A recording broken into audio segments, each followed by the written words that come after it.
আমি সে জানাজা নামাজে গিয়েছি।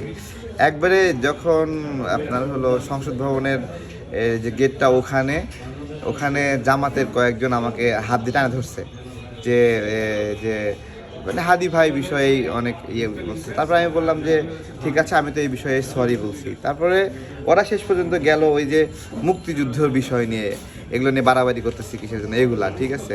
ওরা আমাকে কিছুক্ষণ ভুয়া বললো, যেটা সালাউদ্দিন ভাই যেভাবে ভুয়া বলছে, আসিফ নজরুল স্যারকে যেভাবে ভুয়া বলছে, আমাকে এরকম ভুয়া, ওরা একটা ইন্টেনশন নিয়ে। কিন্তু একটা জিনিস মজার লাগছে যে ওরা 8-10 জন আমাদেরকে হেনস্থা করার চেষ্টা করছে, কিন্তু 90 জনই আমাদেরকে সুরক্ষা দেওয়ার চেষ্টা করছে। আমাদের ভুল ভ্রান্তি আছে, কথাবার্তা বলতে গেলে অনেক সময় এদিক ওদিক হয়ে যায়, আমরা সেগুলো আবার সংশোধন করি, ঠিক আছে। তো এইটা সবারই ভুল হয়। এইটা কি হাদির ভুল নাই? তাই না? হাদিও তো সরি বলেছিল যখন গোপালগঞ্জ বিষয়ে বলেছিল সাওয়া মাওয়া ছিঁড়ে ফেলবো, তখন সে এক টকশোতে বলছে না যে তার এটা বলা ঠিক হয়নি এভাবে। এইটাই, যারা মানুষ তারা ভুল স্বীকার করে। ভুল স্বীকার করাটা হলো জামাত, কারণ ওরা মানুষ না, ঠিক আছে।